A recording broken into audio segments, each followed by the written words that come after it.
నమస్తే. Doctor Bhavya, senior consultant in Sneha homeopathy. మనకు ఒక్కొక్కసారి ఉన్నట్టుండి కండ్ల మంట చీకటి అనేది అనిపిస్తుంటది. లేదంటే బ్లర్డ్ విజన్ కనిపిస్తుంటది. దీన్ని ఎలా వస్తది? ఏమి? ఎట్లా? అనేది తెలుసుకుందాం. ఇట్లా మనకు బ్లర్డ్ విజన్ అనేది కనిపించనేది ఒకటి డ్రై ఐస్, అంటే మనకు కండ్లలో టియర్ గ్లాండ్ అనేది ఏముంటాయి? టియర్ గ్లాండ్ కరెక్ట్‌గా ఉత్పత్తి చేయకపోతే దానివల్ల మనకు కొంచెం బ్లర్డ్ విజన్ అనేది కనిపిస్తూ ఉంటది. నెక్స్ట్ వచ్చేసి మనకు కొన్ని కంజక్టివైటిస్, అంటే మనకు కండ్లలో ఏదైనా ఇన్ఫెక్షన్ వచ్చిందంటే దీని వల్ల కూడా మనకు కొంచెం బ్లర్డ్ విజన్ కనిపిస్తాయి. ఇవి 2 మనకు అక్యూట్ కేసెస్ అనమాట. ఒక 7 డేస్ లోపల ఈ బ్లర్‌నెస్ అనేది మీకు అప్పుడప్పుడు చీకటి చీకటి పడివి కరెక్ట్ అయిపోతది. ఓకే. దీనికి మనము ఎక్కువ టెన్షన్ పడాల్సిన అవసరం లేదు.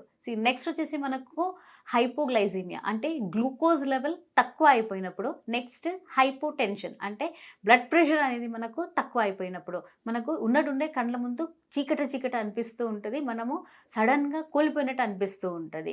దీన్ని కూడా మనము ఫస్ట్ చెక్ చేసుకోవాలి. మీకు డయాబెటిక్ ఇండెక్స్, అంటే మనకు రాండమ్ బ్లడ్ షుగర్ లెవెల్ ఎంత ఉంది అనేది తెలుసుకొని అప్పటికప్పుడు మీరు గ్లూకోజ్ లెవెల్ కరెక్ట్ చేసుకున్నారంటే వెంటనే రిలీఫ్ ఉంటది. If you are hypotension, blood pressure తక్కువ ఉందంటే గనక దానికి తగ్గినట్టు మీరు వాటర్ ఇంటేక్ తీసుకొని ప్రెషర్‌ని మనము కరెక్ట్‌గా మెయింటైన్ చేసామంటే దాన్ని కూడా వెంటనే తగ్గిపోతాయి. ఇంకా కొన్ని ఏముంటాయి అంటే మనకు బ్లర్డ్ విజన్ కనిపించేది చదివేటప్పుడు, డ్రైవింగ్ చేసేటప్పుడు. This is an emergency. మనకు కండ్లలో మనకు we are having hypermetropia and presbyopia. Myopia అనేది ఐ సైటెస్, అంటే నియర్ సైటెడ్నెస్, ఫార్ సైటెడ్నెస్ ఉంటుంది. దీంట్లో బ్లర్ విజన్ ఉన్నదంటే మీకు కండ్లలో కరెక్టివ్ కంటికి లెన్సెస్ కావాలి. ఓకే. మీరు కండ్లకి కరెక్టివ్ కాన్కేవ్ యా కాన్వెక్స్ లెన్సెస్ వేసుకున్నారంటే దాని రివిజన్ అనేది మనము కరెక్ట్‌గా చేయొచ్చు. దీన్ని మీరు డాక్టర్ పర్యవేక్షణలో మీరు గ్లాసెస్ అనేది వాడాల్సింది వస్తుంది. నెక్స్ట్ వచ్చేసి మనకు గ్లూకోమా. గ్లూకోమా అంటే మనకు అన్‌కంట్రోల్డ్ డయాబెటీస్‌లో మనకి ఏమవుతాయి అంటే కంటి ప్రెషర్ అనేది పెరిగిపోతది. Intraocular pressure పెరిగిపోతది. దీన్ని మనము గ్లూకోమా అంటాము.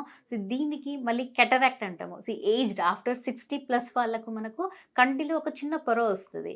ఆ పొర మనకు గ్రేడ్ 4 లెవెల్స్ ఉంటది. 1, 2, 3, 4 అనేసి. ఏ గ్రేడ్‌లో ఉన్నదని చూసుకొని వాళ్ళు దానికి చిన్న ఆపరేషన్ అనేది చేయాల్సింది వస్తది. మీ కంప్లెయింట్‌ని బట్టి మనకి ఎంత రోజు నుంచి ఉన్నాయి, మీకు ఇంటెన్సిటీ ఎంత ఉంది, దాన్ని బట్టి మెడిసిన్స్ అనేది ఇవ్వబడుతుంది. Thank you.